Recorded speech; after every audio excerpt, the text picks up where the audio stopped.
Bitter ending. Andrew lost everything as Charles kicked him out of home after Queen's death. Andrew and Sarah Ferguson fear they will be kicked out of the Royal Lodge, the 31-bedroom home they share in Windsor, following the death of the Queen, it has been sensationally claimed. The Duke of York signed a 75-year lease on the residence, located a short drive away from Windsor Castle. However, Andrew and Sarah's stay may be cut short if King Charles III decides to review the royal family's vast property portfolio.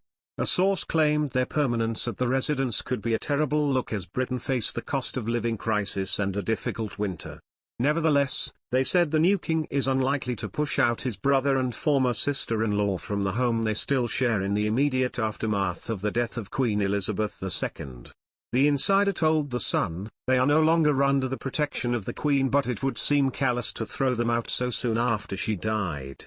But if he's doing no duties and rattling around a £30 million mansion during the cost of living crisis, then it's a terrible look." Another source claimed Andrew and Sarah feared they would be thrown to the wolves in the coming months. According to a 2005 National Audit Office report, should Andrew leave his current home, the lodge would revert to the Crown Estate, a collection of lands in the UK belonging to the reigning British monarch which is neither owned by the government nor part of the monarch's private property. If he left prior to the end of his lease, Andrew would get compensation in respect of refurbishment costs estimated to be in the region of £7 million. A spokesman for the Duke of York did not comment when approached by The Sun. Express.co.uk has contacted the Duke's representatives for further comment. This comes a few weeks after it was reported Sarah bought a £5 million house in Mayfair, one of London's most lavish areas. The residence, believed to have been bought from the Duke of Westminster, has been described by sources as a long-term investment for daughters Princess Beatrice and Eugenie. A spokeswoman for the Duke of York said at the time Andrew had not personally been involved in the purchase. The Duke and Duchess of York got married in 1986 and welcomed their two daughters, Princesses Eugenie and Beatrice, a few years later.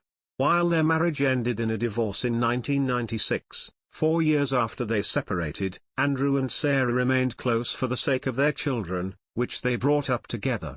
An explosive biography has revealed how Camilla, the new Queen consort, won over senior royals, and that Prince Andrew didn't want Charles to be king.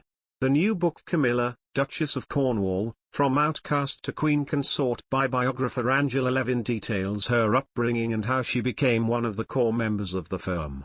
The royal expert first met Camilla in 2015 and compiled the biography after speaking to her friends, staff and ex-colleagues. In one abridged extract shared by The Telegraph, a senior insider told the author that Andrew tried to persuade the Queen to block Charles marrying Camilla by being quite poisonous, mean, unhelpful and very nasty about Camilla. The book also looks back on the former Duchess of Cornwall's rebellious years, detailing how she quit school in 1964 with just one O-level and was later sacked on the spot for arriving late to her receptionist job after a party. It uncovers her unsteady journey to becoming accepted by the royal family, highlighting her contribution to charities and support during the COVID pandemic. From Camilla being described as a total slob by her flatmate to becoming one of the Queen's most trusted advisors, here are 15 of the biggest bombshells released from the book so far.